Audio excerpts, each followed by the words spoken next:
Hola, hola, buenos días. Dios los bendiga a todos en este inicio del día, la hora de la mañana, que el Señor nos da para agradecer, para alabar, para bendecir, para darle gracias por todo lo que en este día, en estreno, sí, porque es nuevo día, para estrenar, vivir otra vez el misterio de su amor, el misterio de su presencia. Bendiciones a todos los que en este día cumplen años, a todos los que en este día es su santo. Estamos celebrando hoy a Santa María Goretti, mártir 1902. Dios los bendiga. Vuelvo a repetir, a todos los que en este día jueves sacerdotal cumplen años y los que llevan ese nombre de María. Bendiciones a todas las que es día de su santo a través de esta santa que estamos festejando hoy. Escuchamos este canto en la vida de los santos y nos disponemos a seguir los pasos del santo del día que en este día nos regala el Señor, como ella lo vivió, poder nosotros mirar más de cerca esa presencia como vivió Jesús, Eucaristía. Escuchemos este canto y dispongámonos en su presencia en la vida de los santos. Esta vez estoy aquí, buscando tu mirada,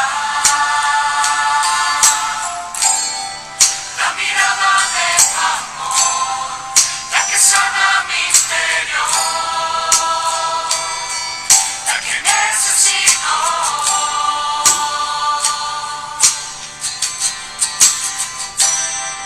Esta vez estoy aquí, buscando tu mirada, la mirada de tu amor, la que sana mi interior, la que necesito, la que necesito. Dímelo, Señor, una vez más, cuán precioso soy a tus ojos de amor. Quiero descubrir quién soy en ti, mirar mi corazón a través de ti.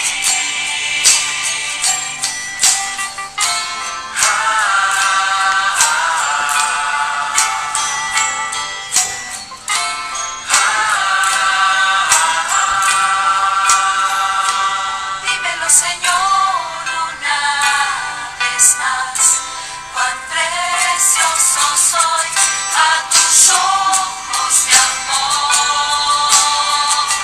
Quiero descubrir quién soy en ti, mirar mi corazón a través de ti.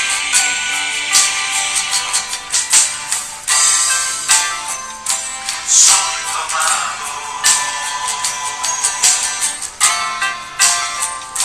soy tu amada.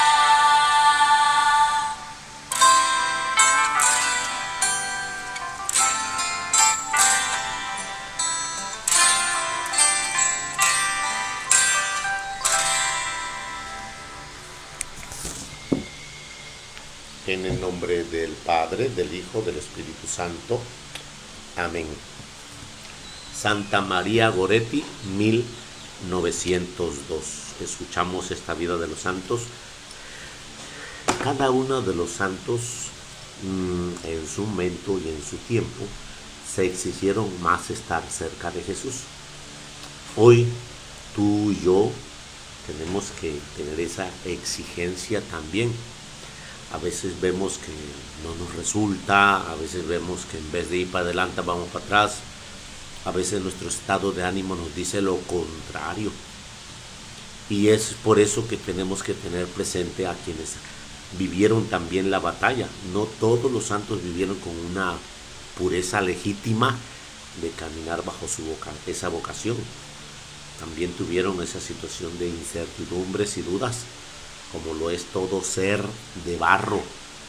Y bueno, pues yo te invito a que siempre mires el barniz de la vida de los santos, pero no nos narra todo la batalla que han tenido, batallas que han tenido y tentaciones que han sufrido.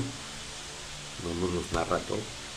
Cada uno de nosotros tiene una vida semejante hoy, jueves 6 de julio, donde tenemos muchas dificultades.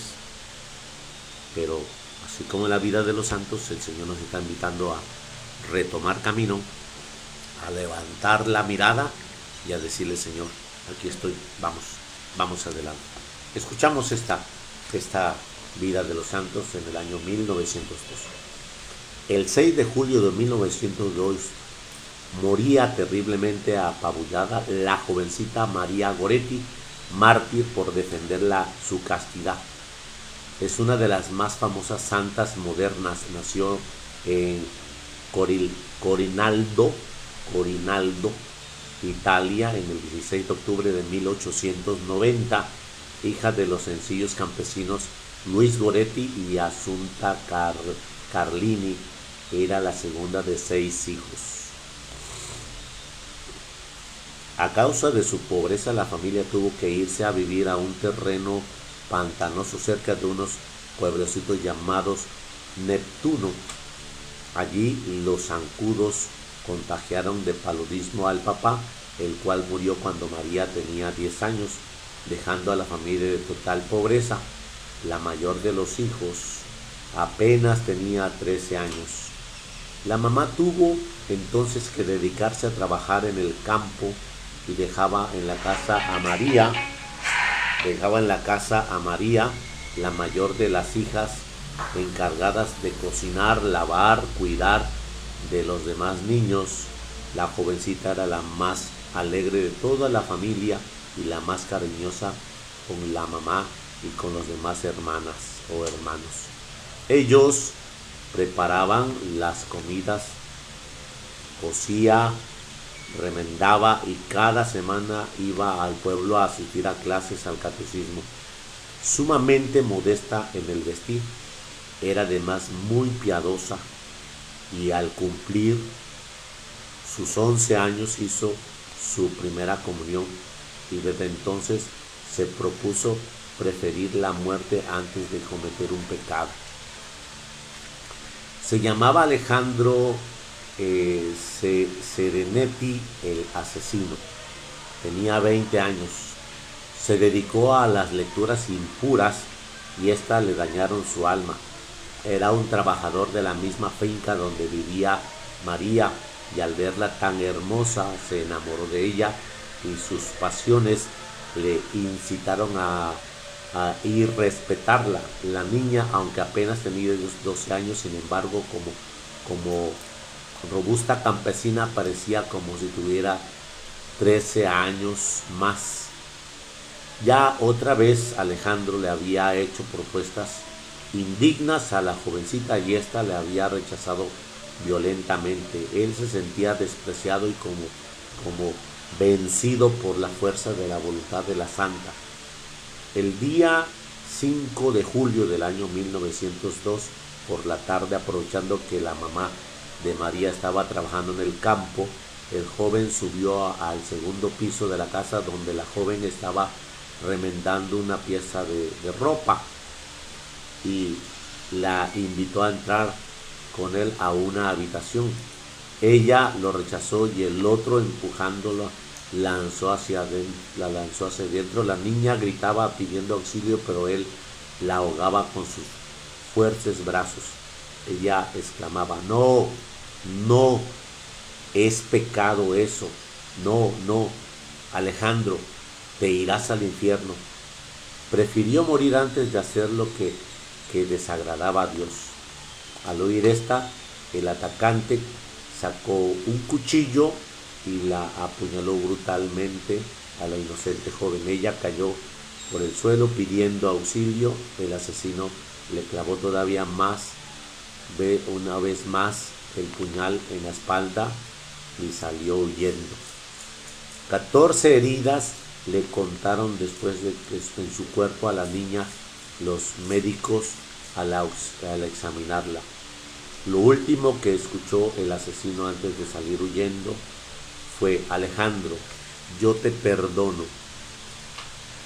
Al fin llega la mamá y le pregunta angustiada: María, María, ¿qué ha sucedido? ¿Quién te ha herido? Fue Alejandro. ¿Por qué? ¿Por qué te hizo? ¿Por qué te hizo eso? Porque no quise hacer las cosas malas que él quería. Y el mismo asesino y los médicos certificaron que la niña conservó su total virginidad y pureza. 5 horas después de una ambulancia llegaba a la pobre hija al hospital de San Juan de Dios, pero la misma carretera unos policías llevaban encadenado a Juan Alejandro, lo llevaban encadenado, distintos frutos de la educación que cada cual había recibido. La una aprendió a preferir la muerte antes de ofender a Dios, y el otro aprendió en sus malas lecturas a obrar el mal sin medir las consecuencias.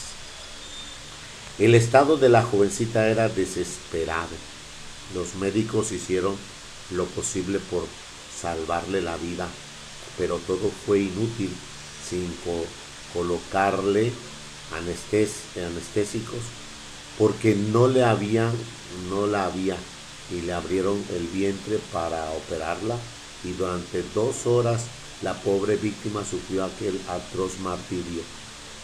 María tomó entre sus brazos la medalla de la Virgen Milagrosa que siempre llevaba en el cuello, y va ofreciendo a Dios sus terribles dolores.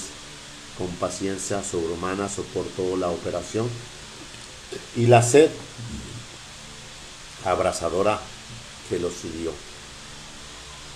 Las últimas horas de su vida fueron conmovedoras. Recibió con emoción la niña inocente, la última comunión y la unción de los enfermos. Narró que desde hacía tiempo tenía temor de una agresión de Alejandro, pero que no había dicho nada por no angustiar a la familia.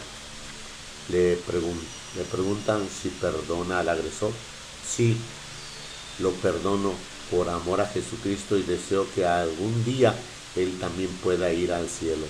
Luego empieza a delirar de las últimas fiebres, grita asustada, pero tratando de defenderse de Alejandro. Luego invoca a la Virgen María y recobra la calma. 24 horas después de ser atacada, murió santamente.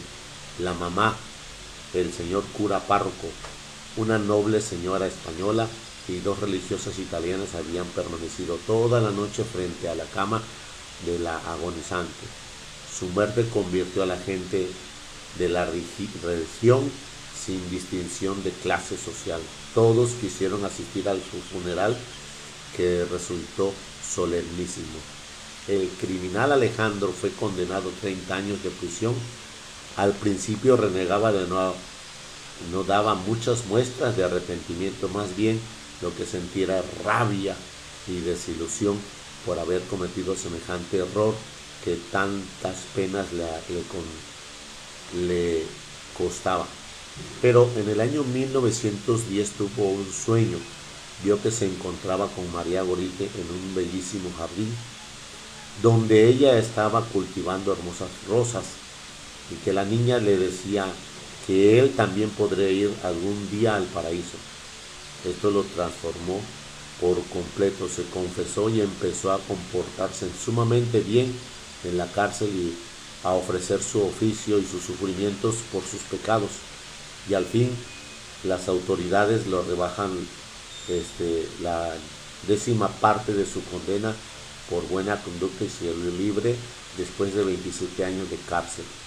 En la noche de Navidad del año 1929, la señora Asunta, mamá de María, que estaba de sirvienta en una casa cural, sintió que tocaban la puerta, salió a abrir y era Alejandro. Señora, ¿me conoce? Y bajó los ojos. Sí, Alejandro, lo recuerdo muy bien. ¿Me perdona? suplicó el pobre hombre que llevaba en su rostro la huella de 27 años sufriendo en la cárcel. Sí, Alejandro, Dios lo ha perdonado, mi hija también lo perdona. ¿Cómo no voy a perdonarte también yo? Aquella noche la pasó en la casa del párroco y en la misma medianoche se acercaron a comulgar juntos la madre de la santa y el asesino del mártir. En adelante la señora Goretti nunca permitió que la gente tratara mal a Alejandro. Cuando la gente se extrañaba de que lo tratara bien, ella respondía: está bien arrepentido. Mi hija María lo perdonó. ¿Por qué entonces no lo voy a perdonar yo? Es cierto que ha cometido un pecado enorme, pero Dios ha sabido sacar mucho bien del todo mal. Alejandro terminó sus días como hortelano en el convento de los padres capuchinos, arrepentido y haciendo penitencia por sus pecados el resto de sus días. La fama de María Goretti se había extendido por todo el mundo y el pueblo empezó a tener noticias de que la santidad de esta jovencita no había sido algo improvisado, sino que su estudio de catecismo, de su frecuente oración, de su gran devoción a la Santísima Virgen y de las enseñanzas que había recibido de su hogar tan creyentes, ella había logrado obtener una gran cantidad de virtudes, la cual le consiguió de Dios la enorme gloria de morir mártir, que la invocaba ya como una santa, y por su intercesión se obtuvieron varios milagros. Entonces la Santa Sede dispuso hacer los estudios para su beatificación y canonización. La gran fecha fue del 24 de junio del año 1950. La multitud de peregrinos que deseaban asistir a la glorificación de esta mártir de la pureza era tan grande que la ceremonia de la canonización no se pudieron hacer en la Basílica de San Pedro. Fue necesario hacerla en la plaza. Más de 500,000 personas presenciaron aquella tarde la ceremonia impresionante. Difícil recordar una ceremonia tan emocionante para una de estas fiestas. El sumo pontífice Pío XII salió del balcón del Vaticano acompañado de la Madre de María, que tenía ya más de 80 años, y de dos de sus hermanas, una de sus hermanas y uno de sus hermanos. La gente no recordaba el caso de que una mamá hubiera asistido a la canonización de su hija. El Papa comparó a María Goretti con Santa Inés, otra jovencita que hace muchos siglos prefirió la muerte antes de faltar a la virtud de la pureza y la virginidad, y declaró que uno de sus medios más tremendos que tenía el enemigo de las almas para corromperla a la juventud es el de las almas, malas lecturas y del cine corrupto. El cardenal Soletti estudió muy bien la vida de esta jovencita y declaró: María Goretti era tan virtuosa que aunque no hubiera sido mártir, habría merecido ser declarada santa. La Santa María Goretti pídele a Dios que también nosotros logremos conservar la belleza, la bella virtud de la pureza. Ruega al Señor por aquellas personas que están en peligro de perder la santa virtud de la castidad, que preferimos perder cualquier otra amistad antes de perder la amistad con Dios. Bueno, pues hoy tenemos a esta persona hermosa en la juventud, María Goretti, se entregó en la pureza de la virginidad. Primero es la castidad y la virginidad. Santa María Goretti intercede por nosotros en este caminar. Bueno, A lo mejor no tenemos la virginidad íntegra, pero el Señor nos invita a la pureza de corazón y de alma. Vamos al Evangelio del día, a mirar al Señor con esa presencia de su gracia en el Evangelio de hoy, pedirle al Señor que nos dé esa fortaleza de su amor. Proclamación del Santo Evangelio según San Mateo. Gloria a ti, Señor Jesús. En aquel tiempo Jesús subió de nuevo a la barca, pasó a la otra orilla del lago y llegó a Cafarnaúm, su ciudad. En esto trajeron a donde él estaba un paralítico postrado en una camilla. Viendo Jesús la fe de aquellos hombres, le dijo al paralítico: ten confianza, hijo, se te perdonan tus pecados. Al oír esto, algunos escribas dijeron: este hombre está blasfemando. Pero Jesús, conociendo sus pensamientos, les dijo: ¿por qué piensan mal en sus corazones? ¿Qué es más fácil decir, se te perdonan tus pecados, o decir, levántate y anda? Pues para que sepas que el Hijo del Hombre tiene poder en la tierra para perdonar los pecados, te digo, le dijo entonces al paralítico: levántate, toma tu camilla y vete a tu casa. Él se levantó y se fue a su casa. Al ver esto, la gente se llenó de temor y glorificó a Dios, que había dado tanto poder a los hombres. Palabra del Señor. Gloria a ti, Señor Jesús.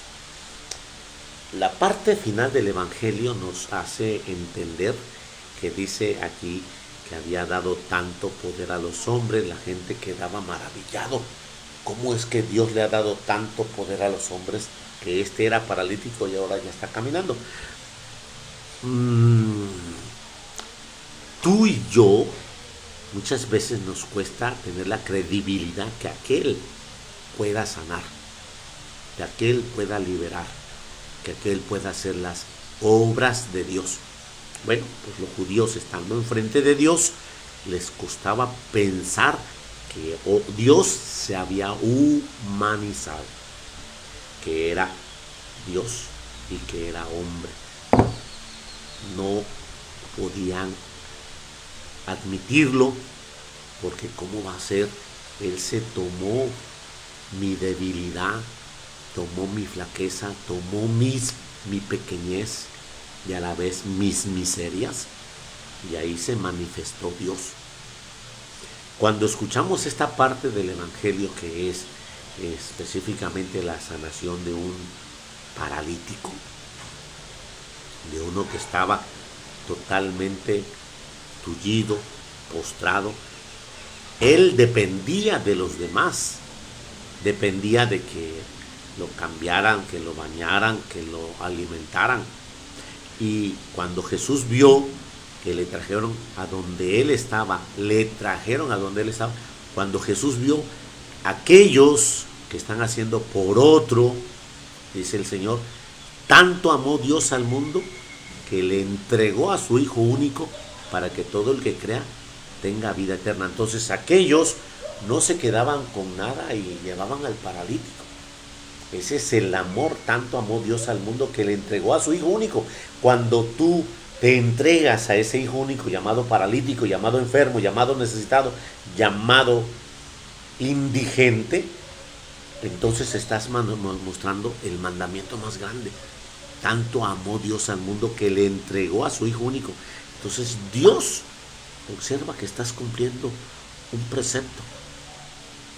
Aquellos que llevaran al paralítico sabían a dónde lo llevaban. Y entonces le presentaron al paralítico postrado en una camilla.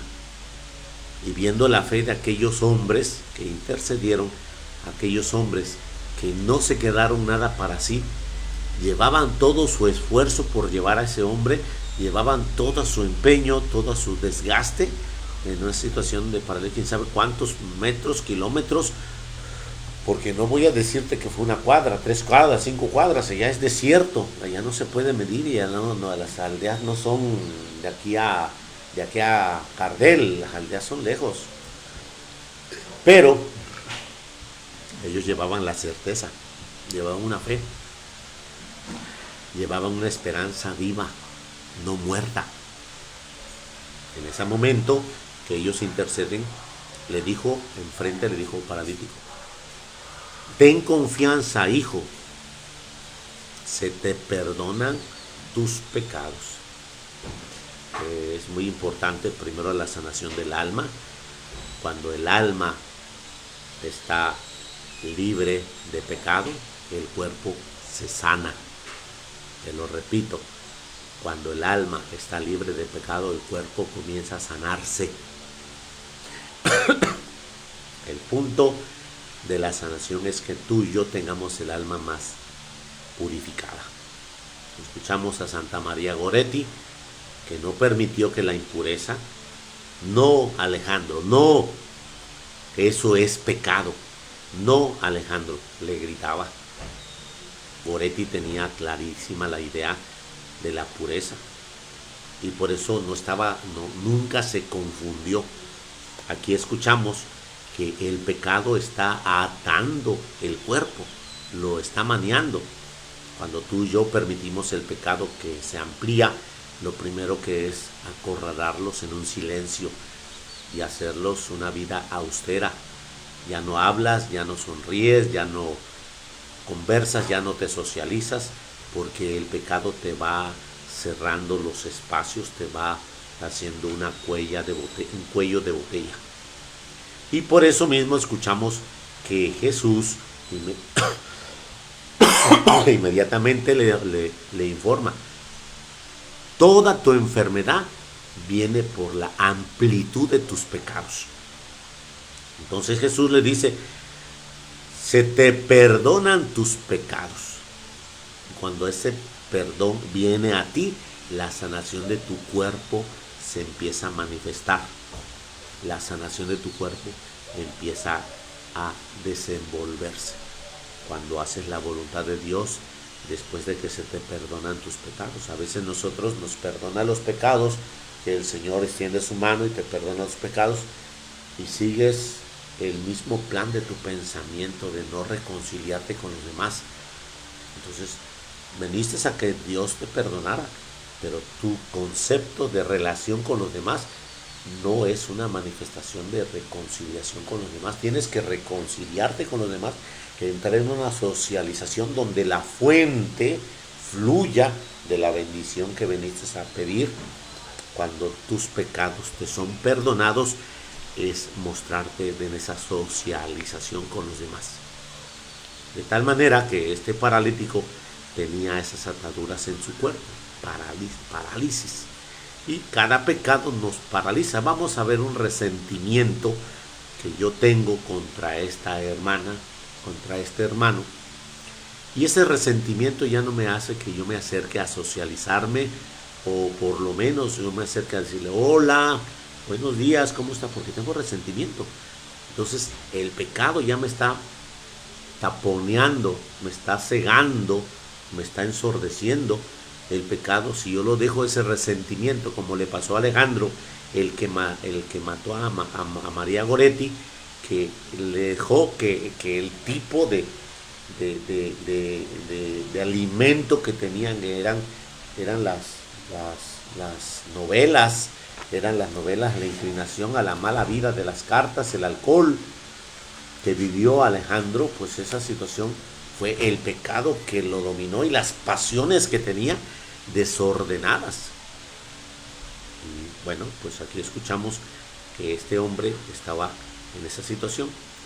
Pero una cosa es mirar que el pecado está expreso en el cuerpo, y otra cosa es mirar que el pecado está expreso en el ámbito de la conciencia. Escucha que los judíos, los escribas, enseguida empezaron: este hombre es un blasfemo. ¿Quién puede perdonar sino solo Dios? Es un blasfemo. Entonces dentro de ellos mismos sentían que el perdón solamente Dios lo puede perdonar porque ofendemos a Él y Él es el único que nos puede perdonar. Sin lugar a dudas no vemos a Dios. A mí me dolió que un señor, pues sí, fue muy infiel, pero él vino a consentimientos de mis consejos y fue y le pidió perdón a la esposa.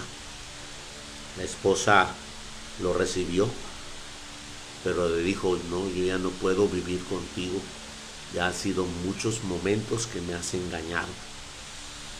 Y él seguía, es que te dije que estuvieras ahí al pie, mostrando tu sentido de reconciliación, mostrando tu endereza a tu mala conciencia de tener esa vida disipada. Vive ahí y vivió ahí, y vivió ahí, vivió ahí, vivió ahí. Ella no actuaba en torno a la reconciliación. Él hacía todo lo posible, que eso es lo que yo escuché, eso es lo que yo percibí. Él venía a misa, se confesaba de una manera periódica, tenía más cercanía con Dios y quería tener más cercanía con ella, como lo es las parejas, pero ella ya no lo permitió. Bueno, pues él se rindió y pasó lo que pasó, se fue. Él vivió solo durante mucho tiempo por la añoranza de mirar a quien amaba y que había ofendido. Pues él ya se quedó por allá. Ella comenzó a llorarle, comenzó a manifestar un arrepentimiento de haber sido muy dura enfrente de él, y esa reconciliación le costó mucho. Es que yo te dije, hija, que si no recibías a Jesús aquí, que estaba ya con esa claridad de Jesús vivo aquí, arrepentido él estaba, porque ya estaba Jesús dentro de él. Tú no lo quisiste, tú quisiste lo tuyo, la dureza de no reconciliarte, y ahora te ves con llanto, te ves sola, te ves con esa situación. Y pues sin lugar a dudas él venía, pero nunca se quedaba. Y como ya sabía que había una reacción de negativa, pues él ya no trataba temas, sino que nada más venía a asistir a sus hijos y continuaba su vida. Por supuesto que él ya hizo otra vida con otra señora y ella ya no pudo hacer vida. Entonces hay que mirarnos en esa situación de la sequedad que va haciéndolo. Aquellos dijeron, esto es un blasfemo, ¿cómo va a perdonar los pecados? Entonces cuando tú no quieres perdonar, empiezas a secarte interiormente. Seca, seco, hueco, vacío. Y entonces Jesús observa, y conociendo sus sentimientos, Jesús le dice, ¿por qué piensan así en sus corazones? ¿Por qué piensan así en sus corazones? Que es más fácil decirle, se te perdonan tus pecados, o levántate y anda. ¿Qué es más fácil decirle? Porque no puedo dejar a este hombre así paralítico, tullido. No lo puedo dejar. Cuando se le perdonan sus pecados, su cuerpo se sanará. Y entonces Jesús le dice, para que vean que el Hijo del Hombre tiene poder, escúchalo bien, tiene poder en la tierra para perdonar los pecados, yo te lo digo, levántate, toma tu camilla y vete a tu casa. Entonces, ese poder Jesús ya no los dio. Padre, es que siempre me engaña, ya me veo como una tonta de siempre perdonarlo y perdonarlo y perdonarlo y perdonarlo y perdonarlo y perdonarlo, y siempre me engaña. Entonces de esta situación tenemos que tener el perdón fecundo, no el perdón estéril. Es decir, perdón fecundo es, hola, buenos días, ¿cómo estás? ¿Cómo te va, Tulia? ¿Cómo te va? A ver, ¿quién más veo aquí?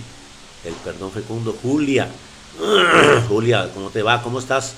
Alicia, Juanita Luz, Pati Oropesa, ¿cómo te va? El perdón fecundo es una continua relación de comunicación. El perdón estéril es, hola, hueco. Perdón estéril, ya te perdoné, ¿qué más quieres?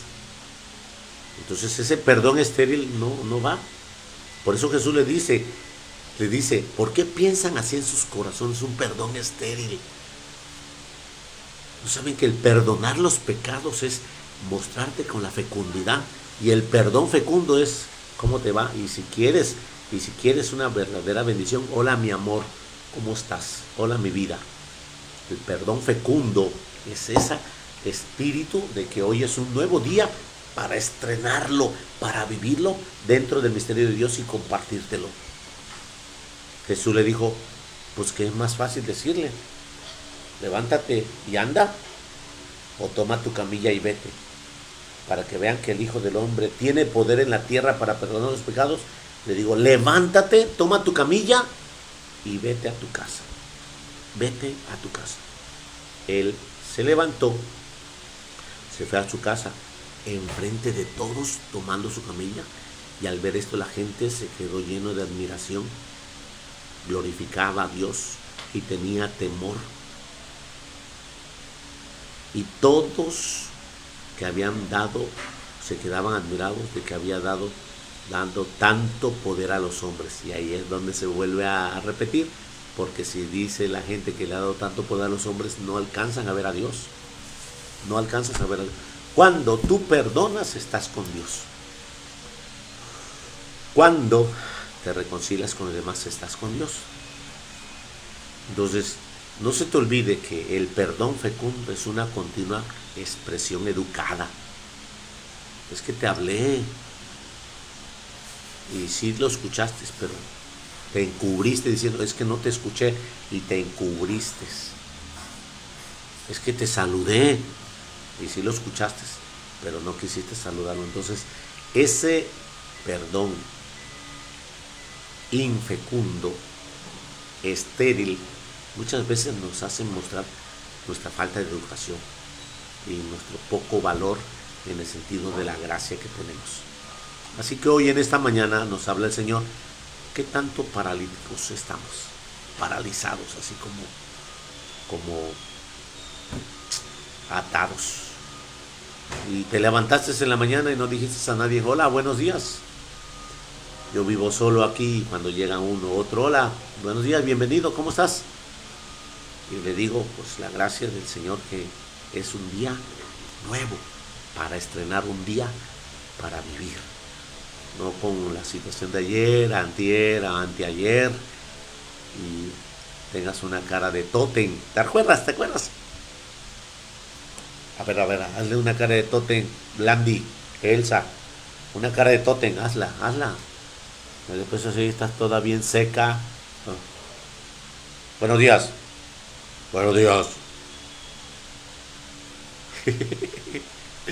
Beatriz, una cara de tótem. Alicia.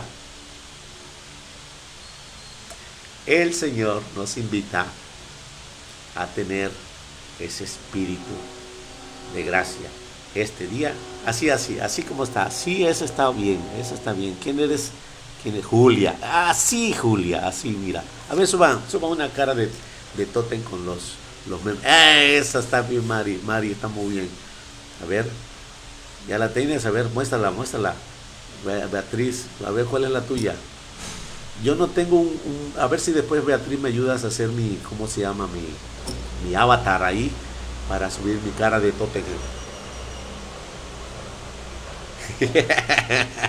Esa es la cara de tótem. Ok, hermanos, hoy es jueves sacerdotal, tenemos el rato al pie de Jesús, esta bendición, y deja que el Señor se derrame con su gracia y su presencia cada día más, y que vivamos su misterio. Les recuerdo, mañana a las 9, 8:45, comenzamos el querigma de la mañana. Todavía tienes tiempo, nos quedan 5 lugares más. Así que te invito en el nombre de Jesús a tener esa bendición. No, ese ya no es cara de tonterías, ya está bien prensado del espíritu maligno, Betty. Ande, mucho cuidado, hermanos. Dios los bendiga. Con Jesús dice, toma tu camilla y vete a tu casa. Bendiciones a todos, a todas, en ese día que es jueves sacerdotal. Y aunque no tengas turno en el jueves sacerdotal, Jesús estará aquí a confesarnos a las 9 de la mañana para tener ese camino del Señor. Bendiciones a todos, a todas. Ya aparte de 2 lugares más, correcto, manda Betty, comunícasela a mi hermana coordinadora, a mi hija Marilu, por favor. Dios los bendiga. Feliz jueves sacerdotal.